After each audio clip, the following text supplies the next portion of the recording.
Un operativo bautizado como Operación Espectro permitió la desarticulación de una banda que importaba droga desde Bolivia. Un exfuncionario de aduana era el conductor de la organización y el encargado de la logística.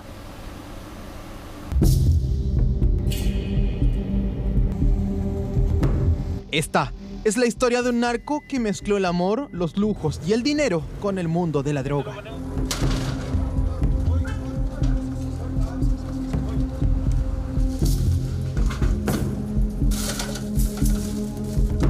Cada vez que importaba cargamentos de cocaína a Chile, Bruno Muñoz tomaba un avión, viajaba al norte, su destino era Iquique. Él realizó 4 viajes que nosotros logramos detectar a través de la vigilancia y seguimiento.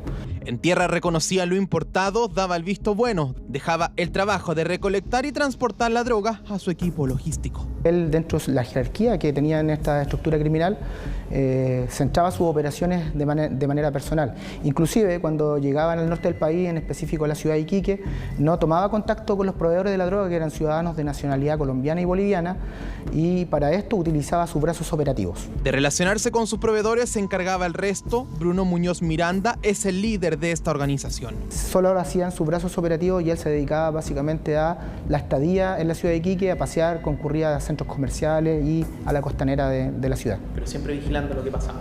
Exactamente. Con 33 años mezcló su vida con el ilícito negocio de la droga. Un delincuente con antecedentes, enemigo de la tecnología, fanático de los autos. Mucho ojo con este dato. Pero este señor tenía un sistema bastante curioso. Él no dejaba huellas y no ostentaba nada, lo cual lo tuvo durante mucho tiempo teniendo un negocio estupendo, un negocio que es pura ganancia. De bajo perfil, sin redes sociales y de personalidad reservada, Bruno Muñoz no daba pistas de nada a nadie. Él aprendió de todos los delincuentes anteriores por qué los pillaban.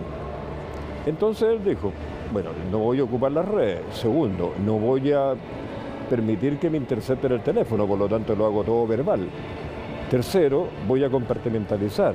Nadie de la gente que yo tengo a cargo de las operaciones tiene que ver con los movimientos que yo hago. Entonces él era el capitalista, pero siempre lo hacía al parecer intermediadamente por terceras personas. Inventó una empresa de transportes como pantallas para esconder su real actividad, la de transportar y vender droga a granel proveniente de Bolivia en la capital. Pero esa empresa de transporte no generaba ganancias, solo se utilizaba para adquirir los camiones que iban a buscar la droga al norte del país y también para la adquisición de vehículos de alta gama. Eligió a cada integrante de su grupo, al que recolectaba, al que cargaba y al que transportaba la droga a Santiago. Este último, uno de los más importantes. Él tenía para esto un camión acondicionado que tenía un doble fondo en su parte posterior, un camión de frío. ¿Quién conduce? Vladimir Aceitón Moraga, 59 años. Viajaba por tierra de Santiago a Iquique cada vez que era necesario. Evidentemente estaba planificando el envío de droga y él se preocupaba de forma personal de que estas planificaciones no tuvieran ningún riesgo. Propietario de una empresa de transporte de frutas, ex candidato a concejal por Aysén y ex funcionario de aduanas en la ciudad de Coyhaique. Era el que aportaba todos sus conocimientos que tuvieran que ver con logística. Además de esto, el líder de la organización se preocupó de que fueran con escolta, vale decir, un punta de lanza, como se dice comúnmente, que es el que avanza primero antes que salga el camión con droga, y atrás un vehículo de seguridad que eran sus brazos operativos dentro de la estructura criminal. Grupo sigiloso, era casi imposible saber cuáles serían sus pasos. Tenía características bien particulares, toda vez que él, para realizar estos negocios ilícitos ligados al tráfico de droga, él no tenía comunicaciones telefónicas. Además de eso, él centraba todos sus negocios ilícitos a través de reuniones de forma presencial. Él llegaba al aeropuerto sin avisarle a nadie y en el mismo lugar compraba con dinero en efectivo, en el counter de las aerolíneas, compraba los pasajes en avión en el mismo día, digamos, del viaje. Mes de mayo, región de Tarapacá. Vladimir Aceitón viajó en su camión hasta Iquique. El pedido de Bruno Muñoz estaba listo para ser cargado y enviado a Santiago. Cuando ellos emprenden esta salida desde la ciudad de Iquique, los detectives de la Brigada Antinarcóticos Metropolitana efectúan el control del camión y de los quienes ejercían las labores de custodia. Funcionarios de la Policía de Investigaciones están ubicados para actuar e iniciar la operación Espectro. Perfecto. Y cuando el camión hace el abandono de la ciudad de Iquique, ¿el líder de la organización ya estaba en Santiago, ya había volado, vino un día antes? Efectivamente, él dejó todo organizado, abordó el avión con la misma movilidad, es decir, se trasladó hasta el aeropuerto de la ciudad de Iquique, compró con efectivo el mismo instante en el counter de la aerolínea el boleto aéreo, llegó a Santiago, los detectives estaban vigilándolo, lo vigilaron hasta que llegó a su domicilio, nos mantuvieron todo el rato esa vigilancia, hasta que logramos detectar que salía la droga en Iquique y se activaron de forma paralela todos los dispositivos para lograr, ¿no es cierto?, realizar estas detenciones. Región Metropolitana, comuna de Pedro Aguirre Cerda, Padre Hurtado y Santiago, los puntos allanados. En esta causa se logró desbaratar la totalidad de la banda delictual. Efectivamente, se logró detener desde el líder, ¿cierto?, hasta los testaferros, en definitiva, que eran utilizados para lavar dinero producto del tráfico de drogas. Y incautar vehículos de alta gama y media tonelada de droga distribuida en clorhidrato de cocaína, cocaína base, inclusive ketamina, que es utilizada para el famoso tusi que se consume comúnmente. Y todo esto nos reportó un avalúo aproximadamente del orden de los 3.000 millones de pesos. Un enamorado delincuente que pasó por alto sus propias restricciones e involucró a su novia en el negocio, quien junto a su hijo de 19 años tenían inscritos a su nombre los autos de alta gama, los más lujosos a nombre de ella y así un regalo tras otro. La mujer de iniciales MMB se fue involucrando cada vez más en el mundo ilícito, llegando a cuidar la droga mientras Bruno, su pareja, no estaba en casa. Tratan de disimular sus ganancias, la adquisición de bienes, ya sean materiales o bienes inmuebles, y por tal motivo, en este caso, correspondiendo al líder de esta organización, él decidió, ¿no es cierto?, centrar su domicilio particular en la comuna de Melipilla y también en la comuna de Padre Hurtado. Un delincuente hábil, estudioso y cuidadoso con lo que hacía, que no necesitó de la violencia para instalar su negocio en la capital. Hombre capaz de recorrer más de 1.400 kilómetros por droga para luego venderlas al menudeo en diferentes puntos de Santiago. Hoy, junto al resto de su banda, enfrentan cargos por el tráfico de drogas. Esta es la caída de un narco, la desarticulación de una banda. Esta fue la Operación Espectro.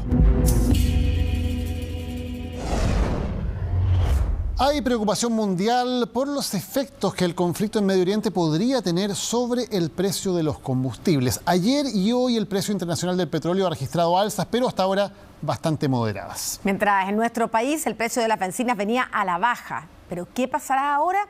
Lo vemos en esta nota.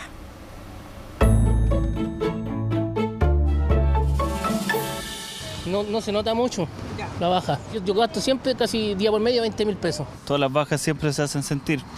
El tema es que baja, pero después te la vuelven a subir. Claro, porque las últimas dos variaciones de los precios de los combustibles han sido a la baja. A comienzos de septiembre la benzina descendió casi 29 pesos por litro y luego a finales del mes patrio volvió a bajar en 27 pesos.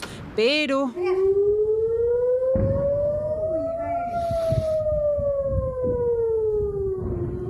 va a subir, yo creo, si sigue este conflicto. Pena por la gente que sufre, ¿no? Si nosotros por último acá estamos no pasando por ese tema. Todo se va a disparar, porque todo nos repercute. Estos conflictos, la verdad, las cosas que lo que traen en definitiva son alzas en los productos. Algún efecto habrá, ¿verdad? Marginal por ahora, y esperamos que siga siendo así. Pero probablemente ya a fines de octubre podamos ya estar viendo seguramente un efecto en el precio de los combustibles, y por ahora el tipo de cambio es un efecto muy acotado. ya tenemos el conflicto y con eso el dólar comienza a subir de precio, junto con lo que podría también ocurrir con el precio del petróleo. Si eso pasa, los productos que consumimos podrían subir de precio y eso afectaría al bolsillo. Una seguidilla de hechos se podrían desencadenar si el conflicto en Medio Oriente se intensifica. ¿En qué magnitud o de qué manera? Aún es muy pronto para saberlo, pero experiencias anteriores hemos tenido. Ya hemos tenido durante los últimos meses eventos ligados, ¿cierto?, a la situación en los países vecinos y afortunadamente en aquellos casos no han tenido estos un impacto duradero sobre la situación económica a nivel global. Esperemos que esto tampoco sea el caso. Es de esperar que así sea por el bien de nuestros bolsillos. Lo cierto es que los últimos conflictos en Medio Oriente han tenido, por ahora, una leve tendencia al alza. Cuando el petróleo sube, repercute no solamente en los combustibles, sino que todo lo que está indexado a él. Y eso afecta a muchos bienes, digamos, no solamente los combustibles, ¿verdad?, que es lo que más directamente uno siempre mira, ¿verdad?, petróleo, dólar, combustible, pero también está todo lo que son alimentos que le han estado imprimiendo presión a los precios en Chile. Consumo harto petróleo, no tan solo en el área del transporte de vehículo personal, sino que yo tengo maquinaria agrícola. Ojalá el impacto no sea tan potente. Ojalá así sea y que el conflicto en el Medio Oriente no escale aún más y de esa forma no ver fuertes alzas en el petróleo y en los productos que en general consumimos.